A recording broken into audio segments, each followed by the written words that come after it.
Salam sejahtera Malaysia, denyut nadi suara rakyat bergema di channel ini. Jangan lupa tekan butang subscribe, like dan share. Malaysia kita punya, cintai Malaysiaku, kita jaga kita.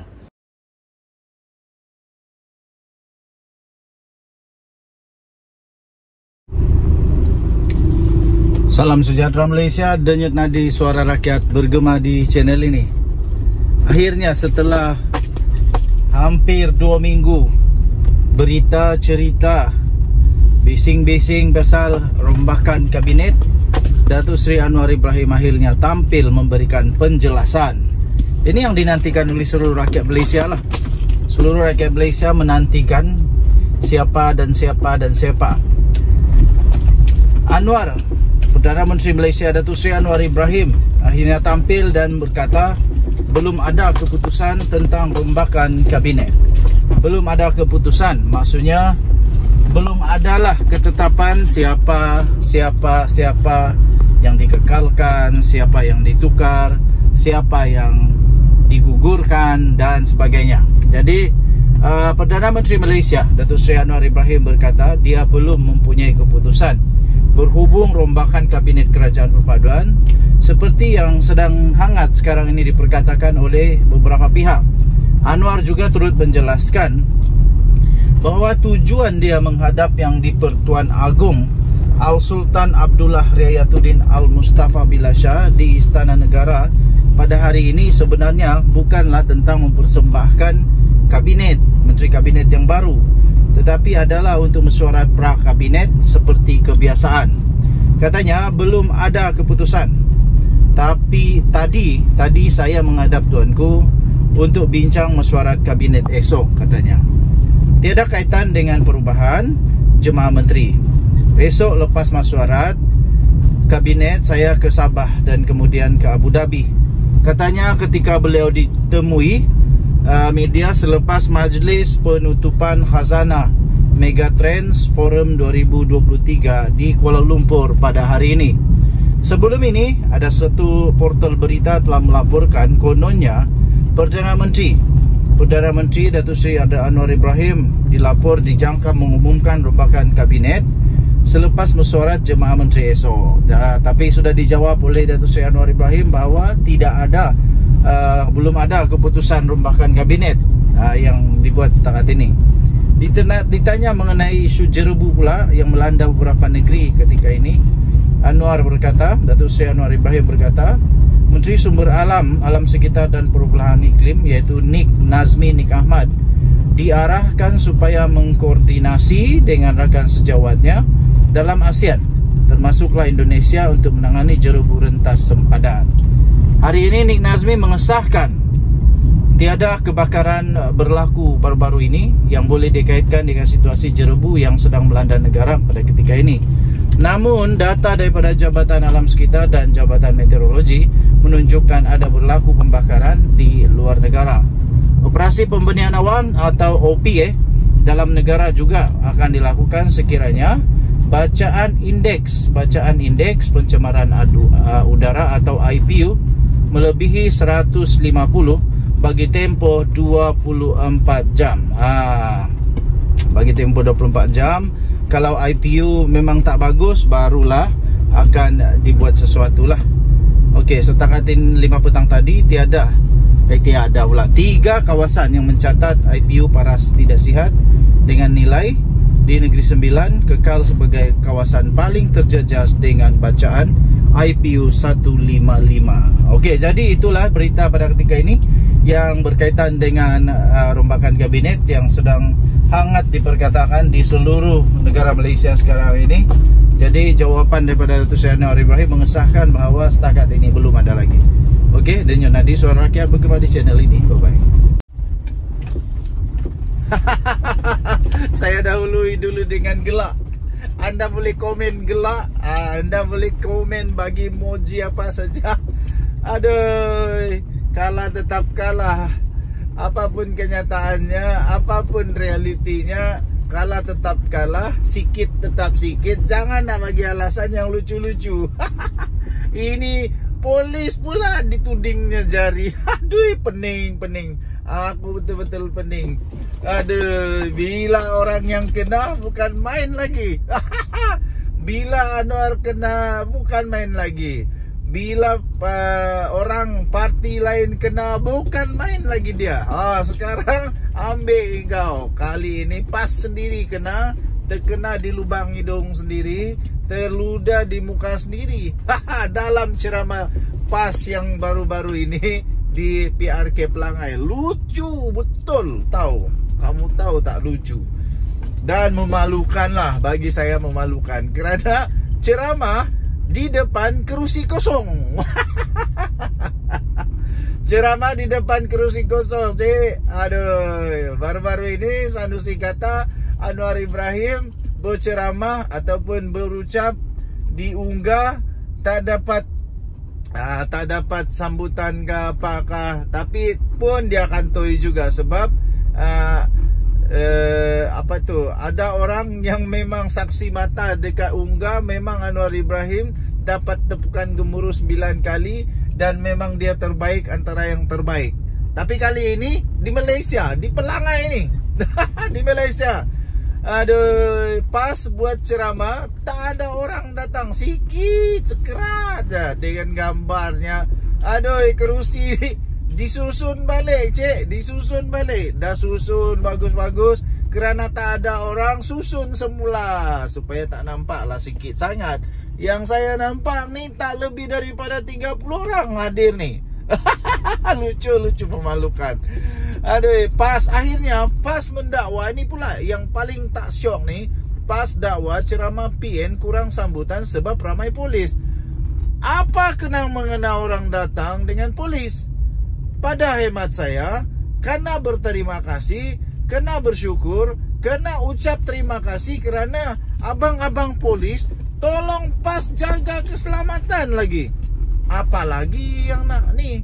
Kalau ada polis datang tengah buat ceramah, saya gembira tau. Saya gembira. Kenapa? Keselamatan terjamin. Tak ada apa-apa insiden yang buruk bakal berlaku kerana ada polis yang menjaga. Oi, bukan senang tau dapat permit polis pertama. Dan lepas itu yang paling hebat, sudahlah dapat permit polis, dapat pula abang-abang polis jaga secara khusus pula. Woi, ini bukan senang, tapi dijadikan pula alasan kononnya orang tak datang ceramah PAS kerana banyak abang-abang polis. Aduh, tak apa ni. Saya pun tak faham kenapa pula PAS dakwa ceramah PN kurang sambutan sebab ramai polis. Aduh, pening. Aduh, lepas itu tahu tak berapa orang datang? Boleh tengok gambar ni lah. Gambar ni berapa orang, berapa kerat sangat yang datang ni. Aduh, boleh kira lah, sikit sangat, tak sampai 50 orang kot. Aduh. Pemimpin PAS terus menyalahkan kehadiran polis yang ramai telah menyebabkan pengundi takut untuk menghadiri ceramah anjuran PN di Pelangai. Satu saja, kalau ada polis, orang takut maksudnya memang ada salah, ataupun ada rancangan nak buat salah, ataupun memang takut ada sesuatu yang salah lah. Kalau saya tak buat salah dan ada abang polis, saya suka tau. Saya suka. Ahli Parlimen Pendang Awang Salahuddin Hashim berkata, pihak berkuasa tidak perlu risau dengan ancaman di ceramah yang dianjurkan PN kerana mereka sentiasa mematuhi peraturan. Betulkah? Betulkah?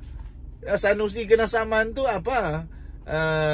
Macam mana pula dengan yang kena dakwa di mahkamah tu apa? Siapa? Muhyiddin kena dakwa di mahkamah, kena siasat oleh polis tu apa? Tapi tak apalah. Memang betul PN mematuhi peraturan. Ingat baik-baik tu tahu. Ceramah yang dianjurkan PN sentiasa mematuhi peraturan. Memang betul. Ini betul tahu, betul. Program-program ceramah PAS sekarang ini tidak adalah ganggu gugat, kacau balau, baling kerusi macam puak sebelah sana tu, kami disiplin. Kami patuh pada undang-undang, katanya ketika berceramah di dataran Purnama Simpang Pelangai dekat Bentong malam tadi. Baguslah, bagus. Ya memanglah, tak ada kacau bilau, tak ada baling kerusi, tak ada ganggu gugat, tapi yang adanya selalu ada fitnah kah. Tapi ini bukan dari PAS lah, saya rasa tidak pernah berlaku dalam PAS. Tidak pernah, jangan salah faham. Tak pernah berlaku dalam ceramah PAS memfitnah. Tak pernah berlaku di dalam ceramah PAS atau Perikatan Nasional perkara-perkara yang boleh menyebabkan mereka didakwa di mahkamah. Tak pernah berlaku. Ingat sekali lagi, tak pernah berlaku. Tak pernah berlaku. Katanya ketika berceramah di dataran Purnama Simpang Pelangai dekat Bentong malam tadi. Pun begitu katanya, awang tidak memperincikan siapa puak sebelah sana di dalam keadaan baling kerusi yang dimaksudkannya itu. Lepas tu ada satu gambar ni pula. Ada gambar yang dikongsikan, kata ada polis, tapi tak nampak pun abang polis ramai yang sangat di sini. Yang tak adalah sampai beratus-ratus orang. Saya fikir itu normal lah. Normal untuk beberapa orang abang polis, 1-2 orang atau tak apalah, 10 orang pun tak kisahlah. Itu bagus lah. Tapi taklah sampai berpuluh-puluh, beratus-ratus orang. Jadi saya sambung semula. Itu saya sebut tadi pada pilihan raya negeri baru-baru ini kita buat kemah macam ini di Pelangai, polis masuk dalam kemah penuh. Penuh? Mana penuhnya? Tak nampak penuh pun. Saya kata kita buat kemah ni untuk orang mari dengar ceramah. Saya kata kalau macam ni orang tak masuk lah, orang takut. Kenapa pula penyokong PAS takut dengan polis ni? Hairan lah. Polis boleh ambil gambar, boleh bertugas jaga keselamatan, tapi duduk luar kemah. Kemah ni untuk pengundi-pengundi, pendengar ceramah. Wah, kenapa abang polis tak boleh duduk dalam kemah kah? Bukankah abang polis ni juga pengundi? Cik, tolong jelaskan, bukankah mereka juga ini pengundi?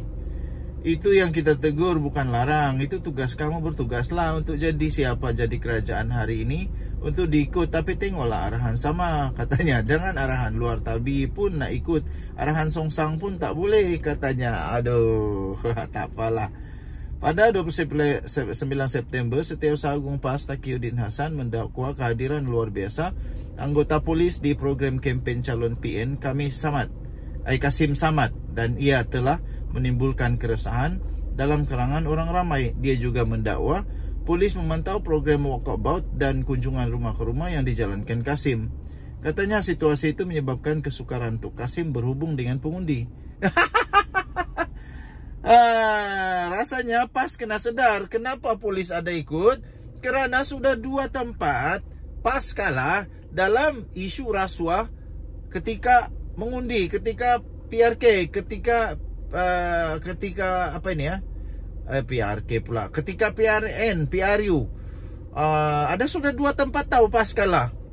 Ditarik balik, dibatalkan kemenangan kerana rasuah. Jadi patut tak polis tengok? Patut tak untuk polis cari siasat? Tak tahulah. Tapi bagi saya patut kot. Okey, tuan-tuan dan puan-puan, bagaimanapun Kasim ketika diminta mengulas perkara itu berkata dia tak ada masalah pun dengan kehadiran polis. Tapi tiba-tiba Taqiyuddin kata ada masalah. Kasim akan berdepan calon BN Amizar Abu Adam dan calon bebas Hasil Elmi DM Zul Hasli. Sementara itu, bekas ahli Parlimen Kuala Terengganu Ahmad Amzad Mohamed menggesa orang ramai merakam program kerajaan ketika kempen kali ini sebagai bahan bukti pelanggaran peraturan pilihan raya. Rakamlah. Ahmad menasihatkan pengundi supaya tidak mengundi calon BN kerana dikhawatiri akan menerima nasib yang sama dengannya, yaitu keputusan pilihan raya dibatalkan selepas petisyen dikemukakan. Pengundi Dun Pelangai tak usah undi calon BN. Kalau dia menang pun dia akan kena macam saya, katanya. Sebab bukti jelas depan mata banyak, katanya ketika berceramah. Lucu. Mahkamah Pilihan Raya Kuala Terengganu Inilah nih yang jelas kalah. Mahkamah Pilihan Raya di Kuala Terengganu pada 27 Jun lalu membatalkan kemenangan Ahmad Amzad dan juga calon PAS yang juga calon PAS bagi kerusi Parlimen Kuala Terengganu pada pilihan raya umum ke-15. Ia selepas pihak competition berjaya membuktikan wujudnya unsur rasuah ketika kempen. Ada rasuah rupanya. Ada rasuah rupanya untuk MP PAS. Ada rasuah rupanya. Sampai ditarik balik, dibatalkan. Denyut nadi suara rakyat bergema di channel ini. Jangan lupa tekan butang subscribe, like dan share. Bye bye.